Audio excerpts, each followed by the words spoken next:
किरात, भील, बिलाला, कायस्थ, यानी सुनार से लेके चमार तक, कायस्थ से लेके कहार तक, ये सारे ही नीच है, ये पिछले जन्म के पापी है। इन्होंने 84 लाख योनियों में गड़बड़ की थी, उसकी सजा भोगने के लिए तुम भारत में पैदा हुए हो।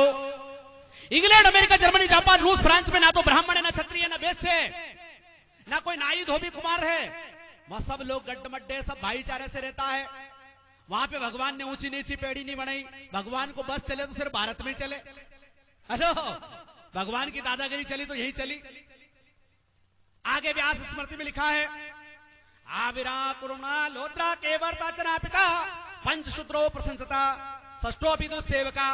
आबिरा ने अहीर, गुजर, गौली, धनगर, पार, यादव, आबिरा कुर्मणा, कुर्मी, पटेल, पाटीदार, आबिरा कुर्मा लोत्रा, लोधी, लवंसी, आबिरा कुर्मा लोत्रा, केवरता, केवट, भोई, बाथम, चाना पिता और नाई, ये 5 शूद्रों की प्रशंसनीय जातियां हैं। अगर छठी जाति भी प्रशंसा प्राप्त करना चाहती है तो ब्राह्मण, क्षत्रिय के वैश्य के सामने औंधा होकर के गिर पड़े, दंडवत प्रणाम करो। और गुरुजी आए तो उनका चरण धो धो करके कादल लापियो, इससे तुम्हारा अगला जन्म सुधर जाएगा। यह आरक्षण व्यवस्था इस देश में सदियों से चली आ रही है। ब्राह्मण गुप्त संहिता में लिखा है, लोदास गणास गजपास गाछी अदमा वसुद्रायादि निवासी। लोधी, लवंसी, गणस्य, गाडरी, गुजर, गौली, लोदस्य, गणस, कस्पस्य, कश्यप, कहार, काची, ये अधम, नीच और इस देश के मूल निवासी है। ये इस देश का शास्त्र कहता है। और जो जिस जाति में पैदा हुआ है उसका वही आरक्षण है। आप सरपंच नहीं बन सकते, आप प्रधानमंत्री नहीं बन सकते, आप राष्ट्रपति नहीं बन सकते, आप चुनाव नहीं लड़ सकते। आप रामायण उठा के देख लो, गीता उठा के देख लो, वेद उठा के देख लो, पुराण उठा के देख लो। है मेरे नाई भाई, गुजर भाई, तेली भाई, तमोली भाई, पूछना किसी पंडित जी से कि राम के जमाने में हमारे कितने कैबिनेट मंत्री थे, कृष्ण के जमाने में हमारे कितने सरपंच थे, 24 अवतार ने हमारे लिए कौन सी यूनिवर्सिटियां खोली थी, हमारे समाज के कितने डॉक्टर, इंजीनियर, वकील बनाए। जरा 18 पुराण को खंगाल के देखो। आपका सिर्फ भैंस चराने में, भैंस पालने में, भटे टमाटर उगाने में, मालिश और पालिश करने में आरक्षण दिया था इस देश के पाखंडियों ने, इस देश के देवी देवताओं ने, इस देश के 24 अवतार ने, 33 करोड़ देवता ने गुलामी की जंजीरें आपको पकड़ा दी थी। उसी को धर्म कहा गया कि यही धर्म है। हेलो, जब आप गुलामी करते थे तो धर्म था। जब आप पैंट शर्ट पहनने लग गए, मास्टर बन गए, पटवारी बन गए, डॉक्टर बन गए, इंजीनियर बन गए, सांसद बन गए, वकील बन गए, तो कलयुग आ गया। अब कलयुग चल रही है। हेलो, इस देश में कलयुग चल रहा है। विचार कीजिए, चिंतन कीजिए, गौर कीजिए। 33 करोड़ देवता के पास मोबाइल फोन नहीं था, फेसबुक नहीं था, व्हाट्सएप नहीं था, अरे सवारी भी नहीं थी दादा। विचार कीजिए, चिंतन कीजिए। कोई मुर्गे पे बैठा, कोई गधे पे बैठा, कोई गरुड़ पे बैठा, कोई गाय पे बैठा। अरे तुम एक सवारी का आविष्कार नहीं कर पाए। आप कहते हो कि ब्राह्मण ही ज्ञानी है, तो भैया ज्ञानी है तो आपने आविष्कार कौन सा किया? अरे सारी दुनिया बैलगाड़ी में थी। एक लुहार के लड़के ने अपना दिमाग चलाया इंग्लैंड में, और उसने देखा कि भगोनी की जो दाल उबल रही है और ढक्कन भड़बड़ कर रहा है, अगर इसको एक बेहतरीन यंत्र बना दिया जाए तो दुनिया बैलगाड़ी से निकाल करके रेलगाड़ी में आ जाएगी। ये एक सुतार के लड़के, लुहार के लड़के के दिमाग का कमाल है। सज्जनों, ऐसी बात नहीं है कि हमारे सोंदिया भाई, गुजर भाई, अंजना भाई, कुमावत भाई ये अकलमंद नहीं है। ये अकलमंद हो सकते हैं, ये ज्ञानी हो सकते हैं, लेकिन इनको ज्ञानी बनने ही नहीं दिया गया, इनको पढ़ाया नहीं गया। आज मुसलमान की मस्जिद में जाकर के देखना, जाके देखना, वहां का मौलवी अपने बच्चों को कुरान और हदीस को हिफ्ज करवाता है, पढ़ाता है, अरबी फारसी पढ़ाता है, उर्दू पढ़ाता है। मैं पूछना चाहता हूं, एक गुजर का गांव है पूरा, एक सोंदिया का गांव है, एक अंजना का गांव है, एक कुमावत का गांव है, उसमें मंदिर है, वहां का पुजारी क्यों नहीं पढ़ाता है? चलो चमार बड़ी भील बागरी से तो पढ़ा तुम्हारो भगवान, मत पढ़ाओ, अनके पिछड़ा वर्ग से तो नहीं पढ़ा, अनके पढ़ा दो, गुजर के पढ़ा दो। पर जिस दिन गुजर अकलबंद हो गया, डांगी अकलबंद हो गया, सोंदिया हो गया, कुमावत हो गया, तो फिर इस देश में ज्यादा कलयुग आ जाएगा। अभी तो कम आयो, घोर कलयुग आ जाएगा, क्योंकि ज्ञानी आदमी खतरनाक होता है। ज्ञानी आदमी संसार में सबसे ज्यादा खतरनाक होता है। इसलिए भारत के पाखंडियों ने लिखा, स्त्री शूद्रो न धीमताम, स्त्री और शूद्र को विद्या मत दो। क्योंकि कम अकल से कहीं को भी काम करवा सको, कम अकल के कहीं भी कथा पुराण सुनाओ। एक देवता के 10 हाथ था, दूसरा के 20 हाथ था, तीसरा के 50 हाथ था, तो एक के 1000 हाथ था। तो जो गमना गमचारेगा भी मानेगा। कोई मटका से पैदा हो, कोई मुंडा से पैदा हो, कोई कान से पैदा हो, कोई हिरणी से पैदा हुआ।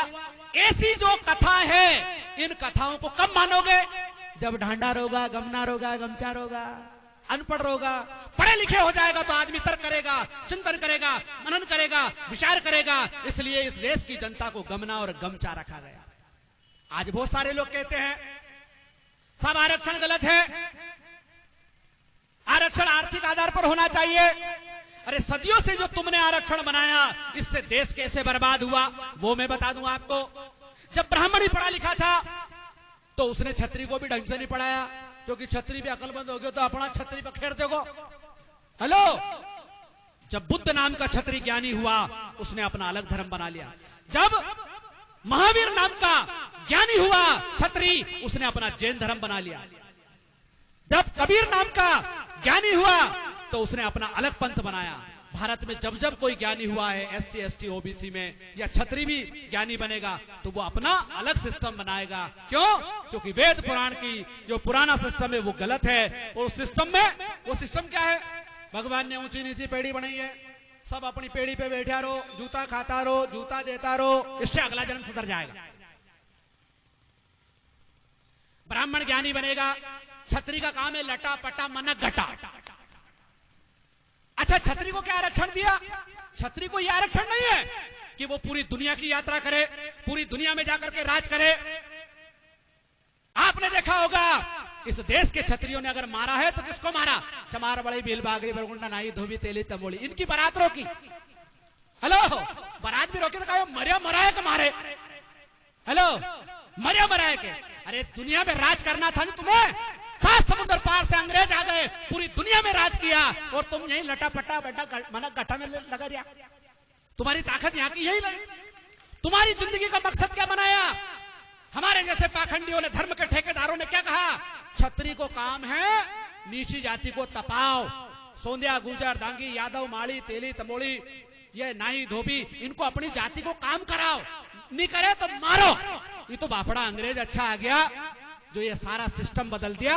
इस देश के शोषकों की ऐसी रगड़ाई और ऐसी तपाई करी कि आज भी 15 अगस्त 26 जनवरी पे बोले गोरागढ़ था, गढ़ा मारिया, कुर्सी पे नहीं बैठ देता था, रेल में नहीं बैठ देता था। अरे भाई, तुम भी तो कुर्सी पे नहीं बैठने दे रहे हो। आज दलित समाज का, आदिवासी समाज का, पिछड़ी जाति का व्यक्ति अगर सरपंच बन जाता रहे तो आज आप भी तो नहीं बैठने दे रहे हो। वो गोरे अंग्रेज थे, आप काले अंग्रेज हो। तो सज्जनों, इस आरक्षण से क्या नुकसान हुआ? छत्री के एक साथ बीमारी हो गई कि अपनी जिंदगी को लक्ष्य कहीं है सिर्फ नीची जाति के दबानो, और कोई लक्ष्य नहीं हो। बनिए ने सोचे बापड़ा ने कि अपने कहीं करनो, छत्री और ब्राह्मण ये राजनीति करे, ये कहीं करे, अपन तो दुकान पे सौदो सौदो सौदो, वो में बेचारा औंधा हो गया।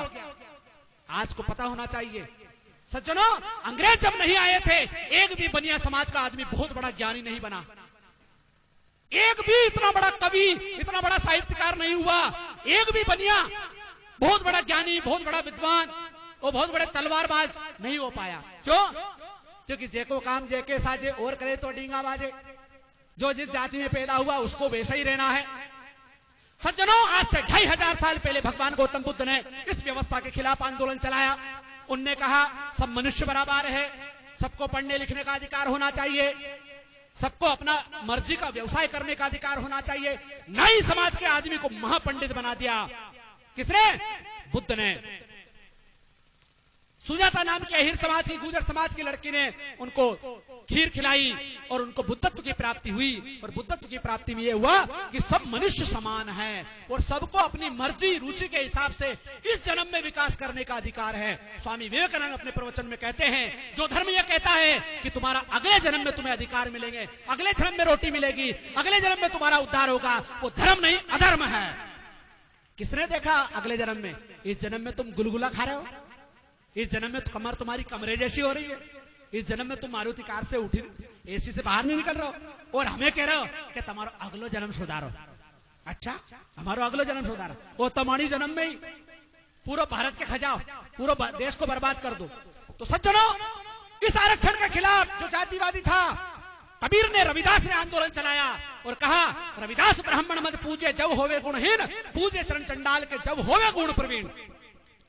जाति की नहीं, योग्यता की पूजा होना चाहिए। आज कुछ पाखंडी कहते हैं, जाति की नहीं, योग्यता की पूजा होना चाहिए। मैं पूछना चाहता हूं, आप योग्य थे तो 712 से लेकर 1857 तक मुसलमान के जूते क्यों खाए? हेलो, तुम्हें जब दौड़ा दौड़ा के तपाया, आज बोलते बहुत सारे लोग, हजारों मंदिर तोड़ दिया, असो कर दियो, तो फिर तुम्हारी योग्यता कहां थी? हेलो, तुम्हारा 33 करोड़ देवता कहां था? तुम्हारा 24 अवतार कहीं कर रहा था? और चलो, भी तो बापड़ा सो रहा था, भी तो बाटा लोड़ी का है, आप क्या कर रहे थे? आपकी योग्यता कहां गई थी?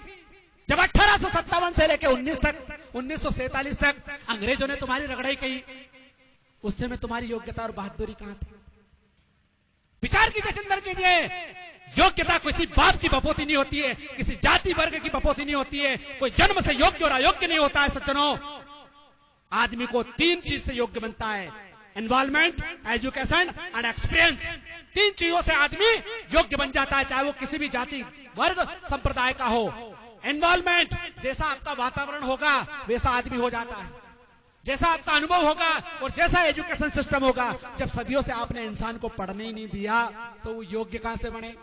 हेलो, जब आदमी पढ़ने लगा, हिरण्यधनु महाभारत में पढ़ा होगा आपने, सुना होगा, हिरण्यधनु राजा का लड़का, भील का लड़का था, एकलव्य। जब वो अपनी धनुर्विद्या अपने गुरु के माध्यम से सीखा, सोसको ने उसका अंगूठा काट दिया और कहा कि वो तो गुरुजी की मूर्ति बना के आड़े आड़े विद्या सीख रहा तो चोरी कर रहा, तो इसलिए गुरुजी ने उसका अंगूठा मांग लिया और अतरो गमचो तो कि उन्हें अंगूठा दे दियो। विचार कीजिए, चिंतन कीजिए, गौर कीजिए। अरे जब वो हिरण्यधन राजा का लड़का था तो उसका अपना गुरु होगा स्वयं का, वो दूसरे के गुरु के पास कहां को जाएगा? विचार कीजिए, चिंतन कीजिए, गौर कीजिए। इसलिए सज्जनों, एकलव्य का अंगूठा जबरदस्ती काटा गया और पाखंडियों ने क्या कहा कि वो तो गुरु दक्षिणा में दिया गया था। और इस देश के पाखंडी लोग उस गुरु द्रोणाचार्य के नाम पर बड़े बड़े पुरस्कार दिए जा रहे हैं कि अच्छो पहला अंगूठो काटो तो और अब द्रोणाचार्य को पाठ, वो एकलव्य को पाठ हटा करके पाठ काट दियो। उनके बाप दादाओं ने हजारों साल पहले क्या काटा था? अंगूठा काटा था। और पहले जो 10 साल 20 साल पहले पढ़े हुए 5वीं में मध्य प्रदेश सरकार एकलव्य का पाठ पढ़ाती थी, वो पाठ हटा दिया, अब काट दिया। तो सज्जनों, ये सारी व्यवस्था, इस देश में 2 व्यवस्था है, एक शोषक की व्यवस्था है, एक शोषित की व्यवस्था है। शोषक के कौन लोग हैं और शोषित के कौन लोग हैं, ये आपको समझना पड़ेगा। तो कबीर ने कहा था, एक बूंद एक मलमूत्र एक चामर गूदा, एक ज्योति से सभी जन में को बामण को सूदा। एक बूंद, जिस माता पिता के रजवीर से ब्राह्मण क्षत्रिय वैश्य पैदा होते हैं, उसी से सुनार से लेकर चमार तक, कायस्थ से लेकर कहार पैदा होते हैं। 9 महीने में आप पैदा होते हैं, 9 महीने में हम पैदा होते हैं। अरे जहां से तुम खाते हो वहीं से हम खाते हैं, जहां से तुम निकालते हो वहीं से हम निकालते हैं। तो फिर ऊंची नीची पेड़ी कैसे? हेलो, थोड़ा हाउ कर दीजिए, विचार कीजिए, चिंतन कीजिए। कबीर कितनी बड़ी बात कहते हैं, कितनी बड़ी बात कहते हैं। एक बूंद एक मलमूत्र एक चामर गूदा और एक ज्योति से सभी जन में को बामण को सूदा। अरे मलमूत्र से भी जाति का पता चल जाता है। यो बकरी की मेंढगी है, ये ऊंट की लीद है, ये कुत्ते ने बिगाड़ा है। लेकिन एक गांव में अगर सभी जातियों के लोग खाड़ बिगाड़ के आ जाए, रोड बिगाड़ के आ जाए, तो पता नहीं चलेगा कि ये ठाकुर साहब का है कि पंडित जी का है कि पंडितानी का है कि